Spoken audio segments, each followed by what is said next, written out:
Iran की सैन्य संरचना टूट रही है। उसके पास अब सिर्फ मिसाइलें और ड्रोन बचे हैं और उन्हीं ड्रोन से वो अब भी होर्मुज जलडमरू मध्य की नाकाबंदी कर रहा है। अमेरिका अब और सहन नहीं कर सकता। F-15E स्ट्राइक ईगल्स ने उड़ान भरी है और वे उस अहम जलमार्ग को फिर से खोलने के लिए कुछ बहुत बड़ा कर रहे हैं। F-15 को कोई नहीं रोक सकता। यह होर्मुज जलडमरू मध्य की नाकाबंदी असंभव बना देगा। यही प्रभुत्व है जिससे ईरान हताश है, क्योंकि उसकी उत्पादन सुविधाएं बर्बाद हो गई हैं। वास्तव में ईरान इतना हताश हो गया है कि वह ऑपरेशन एपिक फ्यूरी को रोकने की भीख मांग रहा है और जिस फाइटर जेट को अमेरिका ने तैनात किया है उसके बारे में झूठ बोलने पर मजबूर हो गया है। लेकिन हम इन सब बातों पर बाद में आएंगे, तो तब तक हमारे साथ बने रहें। अमेरिका ने ईरान पर हवाई हमलों के नए चरण की शुरुआत की है, जिसमें F-15 मुख्य भूमिका में है। हवाई रक्षा प्रणाली नष्ट होने के बाद और मिसाइल लॉन्च साइटों को जैसे ही पता चलता है वैसे ही निशाना बनाया जा रहा है। अमेरिका ने ईरान की सैन्य अवसंरचना को बर्बाद करने से आगे बढ़कर अब अपना ध्यान उस पर लगा दिया है जो आगे चलकर बन सकता है। ईरान की सेना बिखर गई है, लेकिन जब तक उत्पादन सुविधाएं हैं, शासन फिर खड़ा हो सकता है। यहीं पर नवीनतम F-15 हमले अहम भूमिका निभाते हैं। F-35 और B-1 बमवर्षकों वाले हमलावर बेड़े की अगुवाई करते हुए अमेरिका के F-15 ईरानी उत्पादन संयंत्रों को धड़ाधड़ नष्ट कर रहे हैं।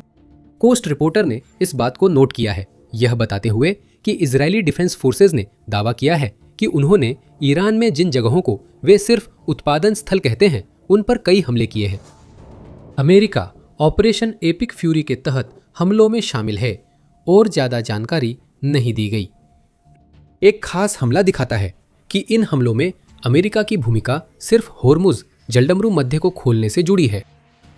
जैसे जैसे कमांड और कंट्रोल सेंटर जल रहे हैं, गोदामों में आग लग रही है और सैन्य सुविधाओं के निर्माण घटक विस्फोट हो रहे हैं, अमेरिका ने ईरान के शाहिद ड्रोन निर्माण को निशाना बनाया ताकि ईरानी शासन ऐसे और मानव रहित हमलावर ड्रोन न बना सके जिनका होर्मुज जलडमरू मध्य से गुजरने की कोशिश कर रहे व्यापारी जहाजों पर हमले करने में इस्तेमाल हो रहा है। 24 मार्च को पता चला कि अमेरिकी वायुसेना ने कोम में ड्रोन इंजन संयंत्र नष्ट किया, जिससे हमलों की प्रभावशीलता दिखी। उस फैक्ट्री में ईरान के शाही ड्रोन में इस्तेमाल होने वाले टर्बोजेट इंजन और अन्य विमानन उपकरण बनाए जाते थे, जिससे ये इस्लामिक रिवॉल्यूशनरी गार्ड कोर्प्स या IRGC के लिए एक महत्वपूर्ण सुविधा थी। वही IRGC होर्मुज जलडमरू मध्य में इतनी अराजकता फैला रही है।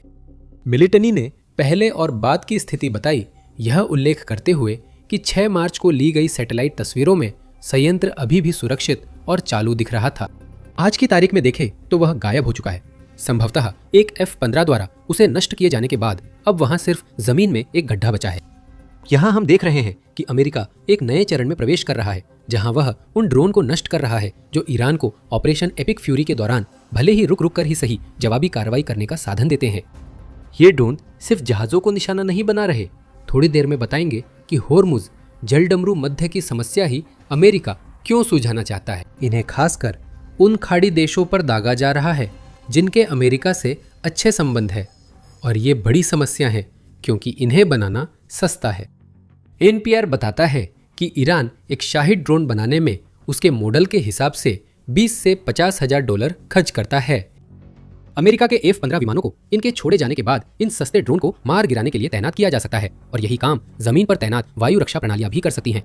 दोनों का इस्तेमाल हुआ है, लेकिन सस्ते ड्रोन गिराने के लिए महंगे मिसाइलों का उपयोग समझदारी नहीं, खासकर अगर अमेरिका ईरान के खिलाफ लंबा अभियान चाहता है। अमेरिका ईरान को इतने शाही ड्रोन बनाने नहीं देगा कि वह उन्हें खाड़ी देशों और होर्मुज जलडमरू मध्य के खिलाफ बड़े पैमाने पर भेज सके, और ईरान इन्हें झुंड के झुंड में छोड़ रहा है।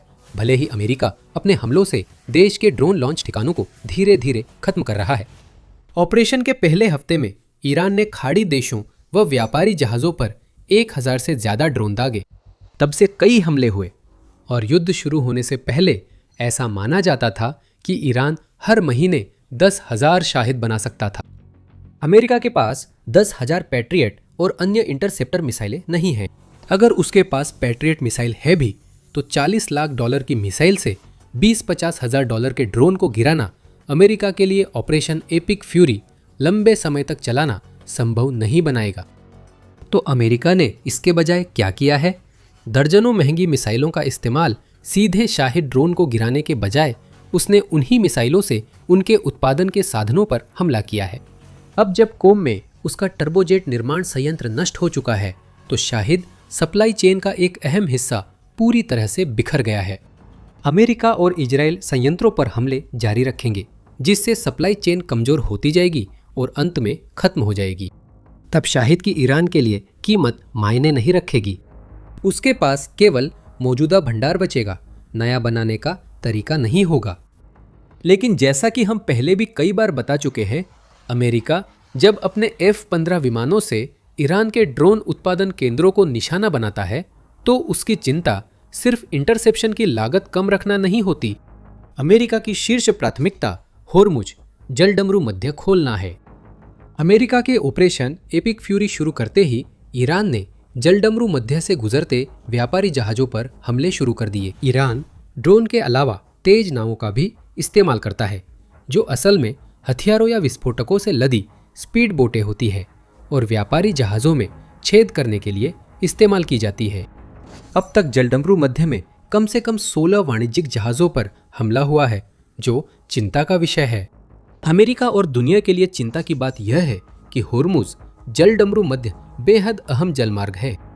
हर साल दुनिया के कुल तेल और तरलीकृत प्राकृतिक गैस का लगभग 20% इसी जलडमरू मध्य से होकर गुजरता है। ईरान द्वारा नाकाबंदी बनाए जाने से वैश्विक ऊर्जा संकट की नींव पड़ जाती है और हम इसे इस तथ्य में देख सकते हैं कि तेल की कीमतें बढ़कर लगभग $120 प्रति बैरल तक पहुंच गई हैं और जब से अमेरिका ने यह अभियान शुरू किया है तब से वे उसी स्तर पर बनी हुई हैं। हॉर्मुज जलडमरू मध्य ईरान का ट्रम्प कार्ड है। शहीद ड्रोन वही चीज है जिन्हें ईरान को लगातार बनाते रहना होगा अगर उसे अपना वो ट्रम्प कार्ड प्रभावी ढंग से खेलना है। ईरान की होर्मुज जलडमरू मध्य की नाकाबंदी सफल है क्योंकि वह पारंपरिक नियम नहीं मान रहा है। जलडमरू मध्य को बड़े बड़े युद्धपोतों से नहीं भरा जा रहा है जो व्यापारिक जहाज़ों को गुजरने से रोके। इसके बजाय ईरान छिटपुट एंटीशिप मिसाइलें दाग रहा है, तेज नौकाएं तैनात कर रहा है और ड्रोन लॉन्च कर रहा है जो उन जहाज़ों को निशाना बनाते हैं जो गुजरने की कोशिश करते हैं। ये सब इसलिए किया जा रहा है ताकि व्यापारिक जहाज़ों के कप्तान इस रास्ते को जोखिम भरा माने और न गुजरे। बिल्कुल हो सकता है वे पार कर जाए या फिर उनके जहाज के ढांचे में छेद हो सकते हैं। ईरान की रणनीति इतनी प्रभावी रही है कि 16 मार्च तक 1000 से अधिक जहाज़ों को होर्मुज जलडमरू मध्य में प्रवेश करने से रोक दिया गया है और उन जहाज़ों में से कई अभी भी जलडमरू मध्य के पास इस उम्मीद में रुके हुए हैं कि सुरक्षित रास्ता मिल सके। यह स्थिति आंशिक रूप से इसलिए संभव है क्योंकि ईरान हर महीने हजारों शाही ड्रोन बना सकता है, या ऐसा हो भी सकता है। बिना टर्बोजेट इंजन ईरान के शाही ड्रोन दूर नहीं जा सकते। अल जजीरा सेंटर फॉर स्टडीज के अनुसार F-15 सिर्फ उत्पादन साधनों को नष्ट करने में माहिर नहीं है। यह फाइटर जेट शाही ड्रोन एंटीशिप हथियार नष्ट करने के साथ होर्मुज जलडमरू मध्य में तैनात होकर क्रूज और बैलिस्टिक मिसाइल लॉन्च भी रोक सकता है। F-15 शायद ईरान की तेज नौकाओं और माइंस बिछाने वाले जहाज़ों पर नज़र रख रहा है, जिससे ये होर्मुज जलडमरू मध्य की नाकाबंदी के लिए ईरान के उन्हीं उपायों के खिलाफ एक हवाई ढाल बन जाता है। और इसमें कोई हैरानी की बात नहीं है कि अमेरिका ने इन सभी हमलों के लिए F-15 को चुना है। यह इस काम के लिए एकदम सही फाइटर है। F-15 F-35 जैसा स्टिल्थ फाइटर नहीं है, लेकिन ये एक बेहद फुर्तीला all weather tactical fighter jet है जो बेहतरीन गति, रेंज और हथियार संयोजन देता है। ये 1875 मील प्रति घंटे की रफ्तार तक पहुंच सकता है, जो इसे मार्क 2 श्रेणी में रखता है। इसकी रेंज 3450 मील है। हॉर्मुज जलडमरू मध्य लगभग 100 मील लंबा और सबसे सकरे हिस्से पर 24 मील चौड़ा है। तो एक F-15 कई घंटों तक जलडमरू मध्य के आर पार तेजी से उड़ सकता है और जैसे ही खतरे सामने आते हैं उन्हें खत्म कर सकता है। रेंज और स्पीड के कारण जेट ईरान में गहराई तक हमला कर सकता है, जैसा कि कोम सुविधा पर हमले में देखा गया। फिर हथियार है साइडवाइंडर, AIM 120 AMRAM और GBU 54 बम, जिन्हें जॉइंट डायरेक्ट अटैक म्यूनिशन से जोड़ा जाता है। ये सभी F-15 में लोड हो सकते हैं। साथ ही जेट में M61A एक 20 मिलीमीटर 6 बैरल तोप होती है, जिसमें 940 राउंड होती हैं, जिससे वह ईरान द्वारा जलडमरू मध्य में छोड़े शाहिद ड्रोन को तबाह कर सकता है। तो F-15 एक डबल खतरा है। ये ड्रोन उत्पादन के साधनों पर हमला करता है, जैसा कि हमने पहले देखा है, और फिर ये वापस होर्मुज जलडमरू मध्य की ओर जाता है ताकि ईरान की लगातार घटती शाहिद ड्रोन की आपूर्ति को और खत्म कर सके। ईरान के पास इनका कोई जवाब नहीं है। हम अभी एक पल में बताएंगे कि ऐसा क्यों है, लेकिन इसी सिलसिले में आप देख रहे हैं द मिलिट्री शो। अगर आपने अभी तक सब्सक्राइब नहीं किया है तो अभी बटन दबाने का सबसे अच्छा समय है। हमने कहा कि ईरान के पास अमेरिकी F-15 का जवाब नहीं है। शुरुआत में ये कहना अजीब लग सकता है क्योंकि F-15 स्टेल्थ फाइटर नहीं है और ईरान ने एयर डिफेंस में काफ़ी निवेश किया है। ईरान की समस्या है कि उसकी वायु रक्षा पहले ही टूट चुकी है। F-15 लगभग कहीं भी ईरान की सीमा में और होर्मुज जलडमरू मध्य के ऊपर उड़ सकते हैं, क्योंकि अमेरिका ने ऐसी वायु श्रेष्ठता हासिल कर ली है जिसकी उम्मीद उसके शीर्ष सैन्य नेताओं ने भी ऑपरेशन एपिक फ्यूरी की शुरुआत में इतनी जल्दी नहीं की थी। वह वायु श्रेष्ठता इतनी है कि ईरान को द नेशनल इंटरेस्ट द्वारा शूट एंड स्कूप कहे जाने वाली वायु रक्षा रणनीति अपनाने के लिए मजबूर होना पड़ा है। इसका मतलब है कि जिस लेयर्ड नेटवर्क पर शासन को भरोसा था, उसकी जगह अब ईरान केवल अलग थलग मोबाइल एयर डिफेंस सिस्टम बाहर निकाल सकता है, एक मिसाइल दाग सकता है और भाग सकता है, इस उम्मीद में कि मिसाइल अपने लक्ष्य को भेद दे। ईरान का दावा है कि यह अमेरिका के F-15 के खिलाफ कम से कम एक बार हो चुका है। इससे साफ है कि ईरान का एयर डिफेंस नेटवर्क लगभग खत्म हो चुका है। वीडियो के अंत में इस पर चर्चा करेंगे। अमेरिका और उसके F-15 को अब भी सतर्क रहना चाहिए, क्योंकि अलग थलग एयर डिफेंस सिस्टम खतरनाक है। अमेरिका ने ऑपरेशन शुरू होने के बाद ईरानी हवाई क्षेत्र में 8,000 से ज़्यादा उड़ानें भरी है, जैसा कि सेंट्रल कमांड के प्रमुख एडमिरल ब्रैड कूपर ने 21 मार्च को बताया। ईरान अमेरिका को रोक नहीं सकता क्योंकि उसके एयर डिफेंस सिस्टम तबाह हो चुके हैं, जिससे F-15 को मुख्य भूमि और होर्मुज जलडमरू मध्य में अपना काम करने का रास्ता मिल गया है। यानी अमेरिका अब ऑपरेशन एपिक फ्यूरी के अगले चरण में F-15 से उत्पादन केंद्रों पर हमला कर सकता है, क्योंकि उनकी सुरक्षा नहीं हो रही है। जैसा कि हमने पहले कहा था, अमेरिका ने पहले वो सब खत्म किया जो ईरान के पास पहले से था, और अब वो उन चीज़ों पर ध्यान केंद्रित कर रहा है जिन्हें ईरान बनाना चाहता है। लेकिन ईरान सरकार के लिए सुरंग के अंत में हल्की सी रोशनी है। ये उसके लिए उस मुसीबत से बाहर निकलने का एक मौका है।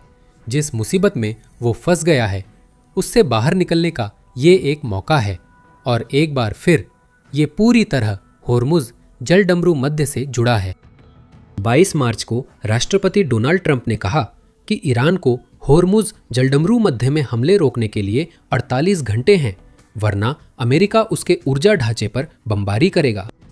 आप सोच सकते हैं कि यह ईरान के लिए इतना बड़ा खतरा है कि वह 2 बार सोचे, खासकर जब उसे पता है कि अमेरिका के F-15 तैयार हैं और ईरान के ऊर्जा ढांचे को निशाना बना सकते हैं, जैसा कि वे हाल में उसकी उत्पादन इकाइयों पर कर रहे हैं। अगले दिन ट्रंप ने ट्रूथ सोशल पर बड़े अक्षरों में संदेश दिया, जिससे लगा कि दोनों देशों के बीच पिछले कुछ दिनों से बातचीत चल रही है। मैंने युद्ध विभाग को सभी सैन्य हमले स्थगित करने का आदेश दिया है। ईरानी पावर प्लांट्स और ऊर्जा अवसंरचना के खिलाफ 5 दिनों की अवधि के लिए, और यह चल रही बैठकों व चर्चाओं की सफलता पर निर्भर करेगा, ट्रंप ने कहा, जिससे संकेत मिला कि ऑपरेशन एपिक फ्यूरी का अंत करीब हो सकता है। लेकिन ईरान को सब कुछ बिगाड़ना ही था अपनी हताशा में, और हम अभी देखेंगे कि ईरान कितना हताश हो चुका है। ईरान ने होर्मुज जलडमरू मध्य से गुजरने की कोशिश कर रहे जहाज़ों को धमकाना जारी रखा है। इसके अलावा ईरान ताकत दिखाने के लिए जलडमरू मध्य से गुजरने वाले जहाज़ों से $2 मिलियन तक की फीस वसूल रहा है, जबकि ट्रंप की मांगें पूरी नहीं कर रहा। ये वही नाकाबंदी हटाना नहीं है जिसकी अमेरिका ने मांग की थी, और ईरान ने स्थिति तब बिगाड़ दी जब उसने धमकी दी कि ऊर्जा ढांचे पर हमले की स्थिति में वह क्षेत्रीय शक्तियों पर पलटवार करेगा। ईरान ने अमेरिका द्वारा थोड़ी सी नरमी दिखाने को कमजोरी की निशानी के रूप में लिया है। सरकार ने हालात गलत समझे और धमकी व दिखावे से जवाब दिया। अमेरिका जानता है कि ईरान कितना बेताब है और वह और अधिक F-15 बमबारी से बचना चाहता है। ये दिखाता है कि ईरान नागरिक जहाज़ों पर हमले करने को मजबूर है, क्योंकि सरकार जानती है कि वो अमेरिका की वायु शक्ति से मुकाबला नहीं कर सकता। कूपर ने 23 मार्च को यही बात कही थी। उन्होंने कहा था वे हताशा में ऐसा कर रहे हैं। पिछले हफ्तों में उन्होंने 300 से ज़्यादा बार नागरिक लक्ष्यों पर बहुत सोच समझकर हमला किया। ईरान की सरकार शायद उस बिंदु के करीब पहुंच रही है जहां वो नागरिकों को निशाना बनाने पर इतना ध्यान दे रही है, चाहे वे अन्य खाड़ी देशों के व्यापारी जहाज़ों पर हों या अपने ही क्षेत्र में, कि इससे एक विद्रोह भड़क सकता है। फाइटर जेट्स और बॉम्बर्स, जिसमें F-15 शामिल है, ने ईरान की सैन्य ताकत का बड़ा हिस्सा तबाह किया। ईरान इंटरनेशनल ने 24 मार्च को रिपोर्ट किया कि हम विद्रोह से कुछ हफ्ते दूर हैं। आर्थिक संकट से पहले ही कमजोर ईरान का शासन अब विरोध प्रदर्शनों और संघर्ष के चलते अपनी ताकत बिखरते देख रहा है। अमेरिका ने साबित कर दिया कि वह सैन्य रूप से कितना कमजोर है और उसकी अर्थव्यवस्था और भी ज्यादा चरमरा गई है। ईरान इंटरनेशनल कहता है कि विद्रोह अभी तक नहीं आया है, लेकिन वह यह भी जोड़ता है कि ईरान के शासन के लिए निर्णायक मोड़ शायद पहले ही आ चुका है। ये दर्शाता है कि दबे कुचले लोग शासन में कमजोरी दिखते ही तुरंत कदम नहीं उठाते। वे तब कदम उठाते हैं जब शासन की पकड़ कमजोर हो जाती है, जब नेतृत्व नष्ट हो जाता है, जब वह आधारभूत संरचना और उत्पादन जो शासन को बनाए रखते हैं बिखर जाते हैं। ऑपरेशन एपिक फ्यूरी के पहले 2 मानदंड पूरे हो चुके हैं। अब जब F-15 ईरान भर में लड़ाकू उड़ानें भर रहे हैं, तो शासन को सत्ता में रखने वाली आधारभूत संरचना और उत्पादन सुविधाएं टूटने लगी हैं। शांत सड़कें यह नहीं दर्शाती कि ईरान की जनता ने हार मान ली है।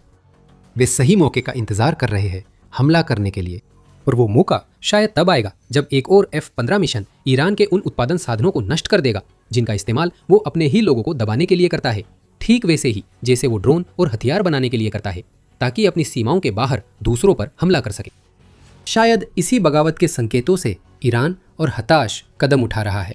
विदेश मंत्री अब्बास अरगच्ची ने कथित तौर पर संकेत दिया है कि देश समझौते को तैयार है और उन्हें सर्वोच्च नेता मुतब्बा खोमेनी से इसे जल्दी सुलझाने की अनुमति मिल गई है।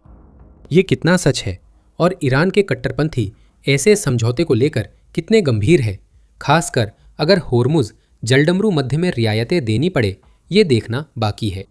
अमेरिका ईरान के बीच दूरी इतनी है कि अब्बास अरगच्ची की बातें खोखली लगती है, लेकिन इससे दिखता है कि ईरान अब भी संघर्ष से निकलने का रास्ता ढूंढ रहा है।